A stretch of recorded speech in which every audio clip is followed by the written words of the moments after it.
Halo Indonesian, saat ini saya masih bersama dengan Pak Samsul Ramli di cuaca yang baru saja hujan tadi dan udaranya lumayan sejuk. Bahaya nih, bisa bikin ngantuk. Ya, semoga ngantuk ini tidak menular kepada Anda-Anda yang sedang menyaksikan tayangan ini. Saya sebelum ngantuk minum jagung. Nah, silakan. Ya kayaknya ikut minum juga deh kopinya. Ini begitu mendekat-dekati akhir ini kopinya rasanya lebih enak nih. Nah, jangan bilang mau nambah kopi. Nanti minta ke teman-teman kru ini untuk minta nambah kopi. Oke, siap. Pak Samsul, kita tadi udah berbicara tentang masalah badan usaha ya, perusahaan, jenis-jenis sebagainya. Nah, kemarin juga kita sudah berbicara tentang masalah dokumen. Iya. Ya, di modul sebelumnya sudah ada dokumen pemilihan, dokumen tender, dokumen kualifikasi. Sekarang kita lebih spesifik ke isinya. Iya. Penyedia ini kan harus penyedia yang qualified. Berarti ada yang disebut dengan kriteria pemenuhan kualifikasi. Substansi dari qualified adalah tentang kriteria.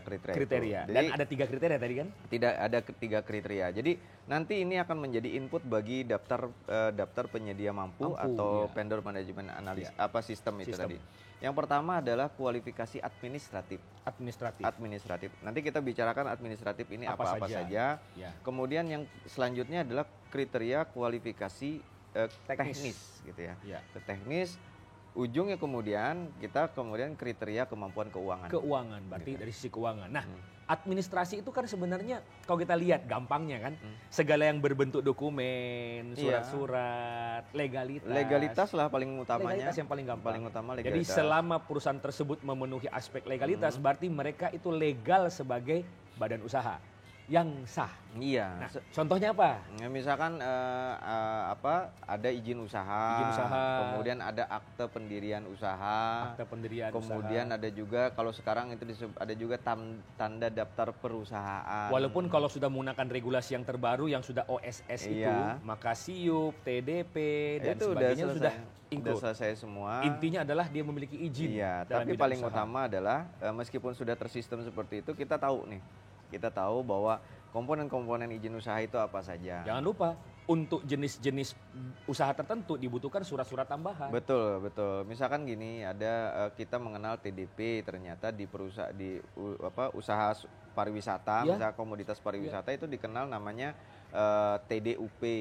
Tanda daftar usaha pariwisata. Jangan lupa misalnya di kesehatan, untuk alat kesehatan ada PAK, penyedia alat kesehatan. Jadi terus terang kawan-kawan nih yang nanti akan menjadi ahli pengadaan, ini juga menjadi satu kewajiban kita membuka cakrawala yang luas tentang izin usaha ini. Karena izin usaha ini banyak sekali.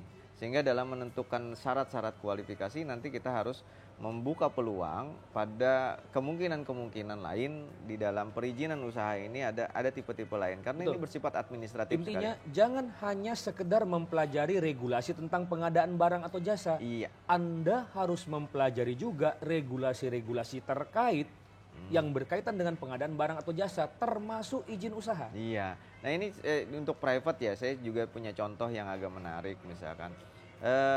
Di private misalkan perusahaan perhotelan. Perusahaan perhotelan ini kadang-kadang karena ketidakpahaman terkait regulasi peraturan, perusahaan perhotelan itu mempunyai 2 izin usaha loh. Oh, apa aja? Dia nanti bikin juga SIUP, dua-duanya SIUP juga. Ada surat izin usaha perhotelan. Dia bikin juga, karena apa? Ya itu tadi, ini ada konektivitas yang salah nih di antara ini.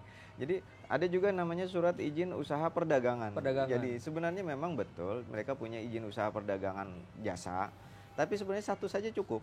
Karena dengan satu itu berarti dia sudah melakukan perdagangan. Iya betul, tapi itu tadi ketika pelaksana pengadaan kita tidak paham di dalam syarat kualifikasi, yang kita cari adalah hotel, yang dicari surat izin perdagangan. Jadi jangan sampai apapun pemilihannya, apapun tendernya, SIUP persyaratannya.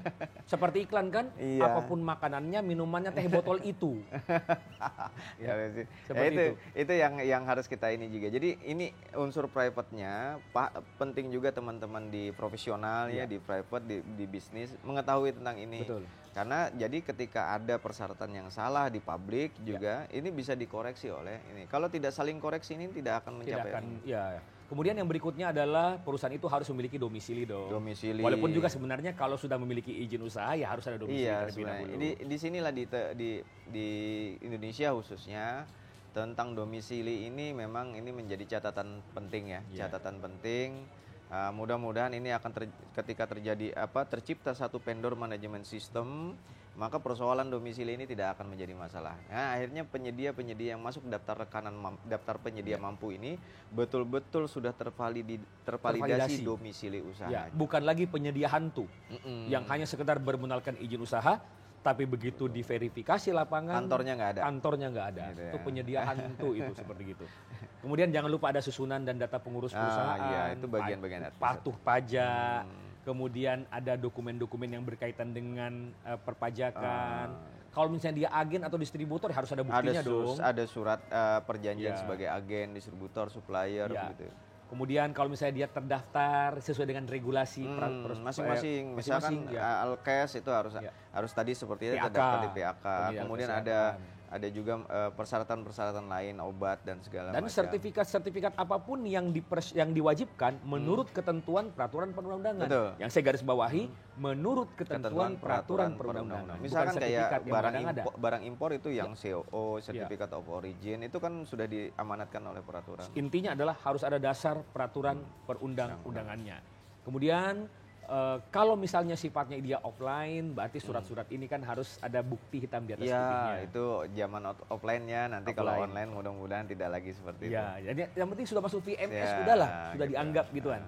Kemudian perusahaan penyedia tersebut tidak boleh bersengketa di pengadilan. Iya, nah itu juga bisa diselesaikan dengan sistem. Sekarang ada sistem informasi Kemenkumham kan ya itu. Apalagi kalau sudah ada startup yang bisa mengecek apakah perusahaan tersebut berperkara atau tidak. Itu tadi saya bilang tadi ya. Selain financial reporting juga ada kapabilitas reporting gitu. Dan harus ada bukti-bukti semua dokumen-dokumen tersebut. Ini disebut dengan administrasi. Kalau kita bicara tentang masalah kualifikasi yang berikutnya kan teknis, Pak.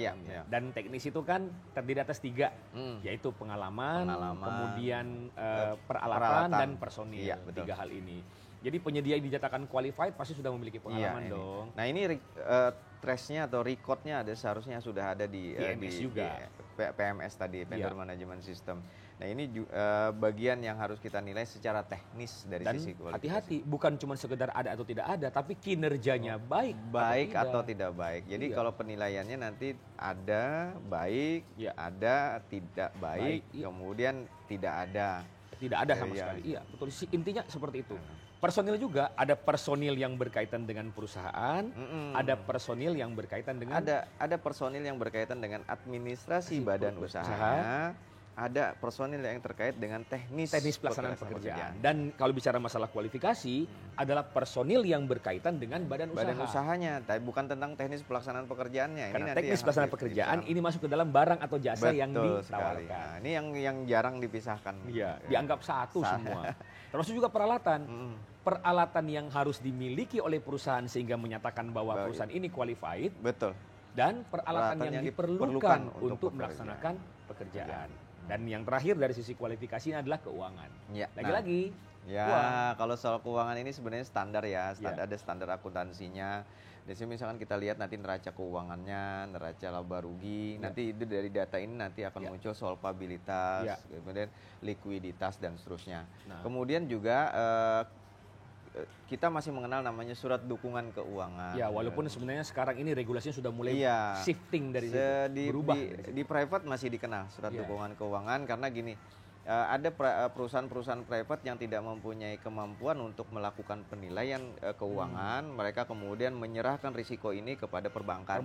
Karena mereka yakin perbankan itu jauh lebih capable dalam menilai keuangan. Istilahnya perusahaan ini adalah perusahaan yang bankable. Ya, itu jadi risiko ini dipindahkan kepada bank. Nah, jadi sehingga nanti diminta surat dukungan keuangan bank yang betul-betul realistis menyatakan bahwa yang bersangkutan ini merupakan partner mitra dari bank ini, kemudian bank berani menjamin bahwa perusahaan ini capable, dipercaya oleh bank. Bukan sekedar surat yang dibayar dan dikeluarkan begitu saja. Tidak hanya bersifat administratif. Nah, kemudian terakhir Pak Sam di materi ini, materi-materi atau bahan-bahan kualifikasi ini kan harus disampaikan. Iya, betul.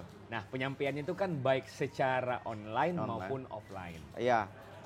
Kita berharap nanti ke depan penyampaian dokumen kualifikasi ini bersifat online semua ya, tersistem. Bahkan kalau perlu saya bukan hanya sekedar penyampaian, tapi sudah link dengan penerbit betul. daripada Intinya izin. kita nggak perlu minta, nggak perlu ini sudah punya akses gitu. Makanya kualifikasi ini sebenarnya kalau betul-betul menjadi syarat kualifikasi ini harusnya open betul. Sehingga ya semacam tadi PT kan ada yang tertutup, ada yang terbuka. Makanya sekarang semua sudah mengarah kepada yang terbuka. Sehingga financial report itu kapabilitas kemampuan keuangan itu terbaca dengan sangat luas dan masyarakat bisa menilai. Betul. Nah, ini di sistem publik juga, di sistem pengadaan secara elektronik di publik sudah mulai nih kualifikasi itu mulai di open kepada publik. Hanya saja memang masih belum ada kesamaan pemahaman bahwa yang dimaksud dengan tadi ada yang melihat bahwa mentang-mentang ada personil, kemudian ini personil badan usaha atau personil tentang pekerjaan ini tidak dibedakan. Betul. Mestinya jadi dibedakan. Filosofi dasarnya yang harus dipahami. Iya, filosofi dasarnya. Nah, semoga ini nanti bisa ini, tapi tetap karena online-nya belum siap, maka kita juga akan membuka penyampaian dokumen kualifikasi secara manual atau hard copy. Demikian materi kita kali ini. Saya Khalid Mustafa. Saya Samsul Ramli. Salam pengadaan.